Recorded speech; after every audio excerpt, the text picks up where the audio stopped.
بیگا مفتی عبدالشکور شهید رحمه الله اوس 2 بجې جنازه ده دا هغه شهید کړی شو یا شهید شو اشکال وي اعتراض وي نو بیا حکامو له پکار دي چې د دې واقعي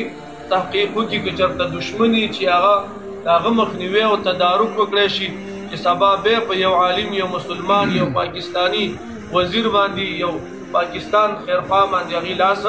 نه اوچتوي خو زه بس واقعه پیښه شوله او یا پیښه کړې شوله 25مه شپه وه قیمتي شپه وه د رمضان هغه شپه وه او هغه ته الله پاک هغه د شهادت مقام ورکړو اوس دې ته وګورئ د هغه خپل نظریاتي ملګري جماعتي ملګري عام مسلمانان په دې وخت کې په کومو محاذونو کې پراته دي یا په مدینه منوره کې دي تاسو وګورئ زموږ څومره پیژنګلي غټ غټ علما د شیخ ادریس غونته کې او د نور د حیات آباد او پېښور او د پاکستان غټ غټ علما هغه د دیر بابا جي غونته کې هستیان هغه نن په مدینه منوره او په مکه معظمه کې دي صدیق سره ملاقات به شوي هغوی هلته ناست دي او خبر شوي دي نو د دغه مفتي صاحب دپاره په هغه پاکو ځایونو کې دعاګانې کوي څومره د کمال سړی څومره د کمالې د رسول الله مبارک د باغ ګلان د کربلا هغه 72-73 شهدا چې شوي او په 10 محرم باندې شوي نو کتابونه لیکي وایي د جمعې ورځ شوه د جمعې شپه شوه رمضان شو 10 محرم شو د عرفې ورځ شوه د اخترونو شو دا ډېرې قیمتي شپې او ورځې دي په دې چې چا له مرګ راشي دا سړی بختور دا وخت ډېره نه دی دا سړی بختور دی چې په داسې قیمتي ورځ کې په قیمتي شپه کې الله ځان ته وبللو او بیا د مفتي عبدالشکور رحمه الله په شان چې هغه د کم بهادرۍ وخت تېر کړو په پاکستان کې افضل جهادونه په هغه ایوان کې هغه خطرناک ایوان کې چې ټول پکې بل شان خطرناک خلک ناست دي دوی پکې 4-15 یا 10 کسان علما او ډېر په بهادرۍ سره هغه هلته هغه خپل موقف هغه بیان کړی دی دا اوس تازه د شیعګانو خلاف هغه چې کوم د صحابو دشمنانو کوم د هغې خلاف هغه کوم پیغام ورکړی دی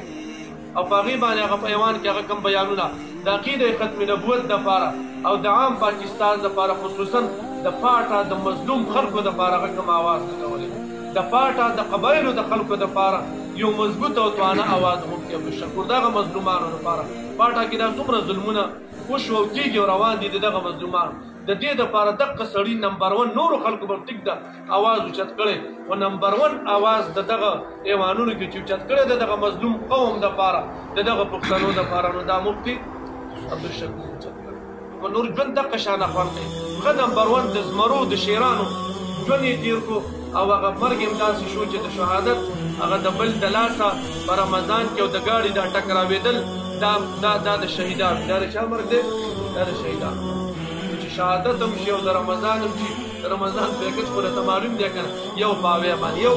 دا یو شهادت نه دی هغه له الله یو پاوی شهادتونه ورکړل او څومره د کمال ژوند یې تېر کړو دغه شان د منبر او د محراب نه خوشي د مدرسې طالبو چڼې وظیفې بله ورځ یې خپله دلته خبره کوله دغه د ستاربندي و حیات آباد معلوم دی کې ویل موږ دلته طالبانو دلته پاتې کېدو پاکې وایي صاحب زما ملګری وایي دغه وخت نه زما او د دغه تعلق دی او بیا په لوسه کې وسم د جومات امام وسم د وفاقي وزیر مذهبي امور او د جومات امام او خپله پرونه بله ورځ یې تقریر کړی دی وایي راشئ زما کور وګورئ پاخه خښته پکې کچک دلته خو چې څوک امپیا پاتې شي په پاکستان کې د هغه به بنګلو جایدادونه اسلام آباد او حیاتابادونه ورشه د خپلې خورې وایي زما خپل گاډی نشته زما خپل گاډی وایي نشته دی او زما پوخ کور نشته کچه کور دی کچه کور دی او د هغه هغه ملنګۍ هغه ژوند او هغه نظام دی د دې نه به بل لوی د هغه څه عاجزي خاکستر چې وفاقي وزیر دی اسلام آباد کې پاتې کېږي او د جمعیت علما اسلام د پاټه امیر هم دی چې د امارت چا سره هغه د خلک ځان قربانوي ګاډي او بنګلي یو بلا شی هغه مراعاتونه او په دغه ورځو کې په دې حساس وختونو کې په خپله ګاډي ته ځان نه تنې تنها ناست دی او ګاډ ورسره په خپله ګاډي ته ناست دی ډریونګ کوي او ګاډ وغیره ورسره نشته تاسو وایئ چې څوک ورسره بل شهید شوی یا ځان له ګاډي ته ناست په خپله ډریونګ کوي دلته خو چرپوټی وزیر هغه نه خو 14 ګاډي مخکې روانې 14 ګاډي به وروسته روانې او څومره خلک او مشکل کې وای نو پته لګي دا د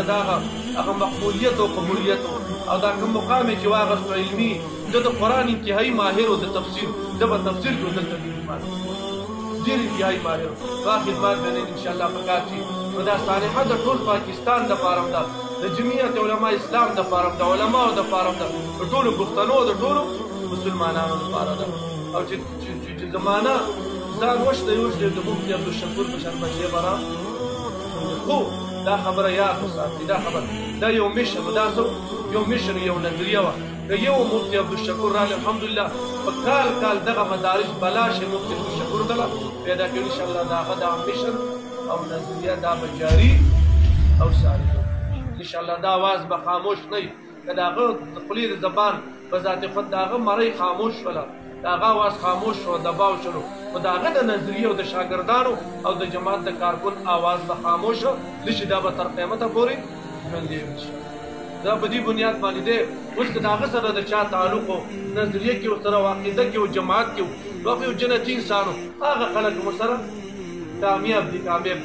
چې چا د چا سره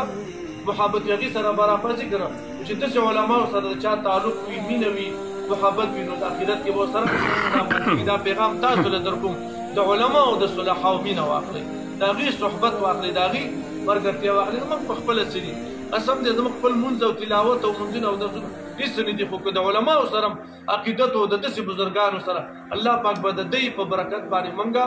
بخي غواړو د الله نه الله د دې خلکو ملګرتیا را نصیب کړي او د دوی په برکت الله موږ وبخي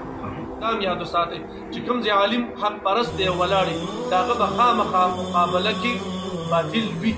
باطل اوس هم بعضې خلک په پاکستان کې مسلمانانو چې داسې شته خوشحاله دي چې ښه دی چې د آواز ښه دی چې د مفتي عبدالشکور آواز زه وایم زموږ لا ژوند څه کې د مشرانو چې په ژوند کې خلک مقابله کوي دویم دا د دوی د مقبولیت علامه ده چې د ژوند نه پس په مرګ باندې هم خلک د هغوی هغه مقابله کوي چې ښه دی چې ختم شو یو ځای کم شو یو ځای کم شو دا په دغې باقاعده پوسټونه یې کړي دي دا کمنټونه یې کړي چې ښه دی چې یو ځای کم شو ښه دی چې دا بس په دې رمضان کې هغه لاړې ورسته دا د دوی د حقانیت دلیل دی چې په ژوند یې باطل مقابله کوي او د ژوند نه پس په مرګ یې باطل مقابله کوي خو دا هم یاد وساتئ که وینې تویه شوه لت پت شو او دا وینه په زبر زور سره په ظلم سره تویه شوي دا وینه به دنیا کې هم رنګ راوړي او آخرت کې خو به خود رنګ راوړي د ټوله طالبانو وینه وه په افغانستان کې رنګ یې راوړو که راوړو یا 20 کاله یا 22 کاله پس دلته چې کومې وینې تویې شوي د شیخ حسن جان شهید رحم الله یا د معراج الدین شهید رحمه الله یا د مفتي نظام الدین یا دغه د کراچۍ علما شهیدان شو هغه کې دې وینو رنګ راوړو پاکستان کې مدارس او علما الحمدلله نور هم په ترقۍ باندې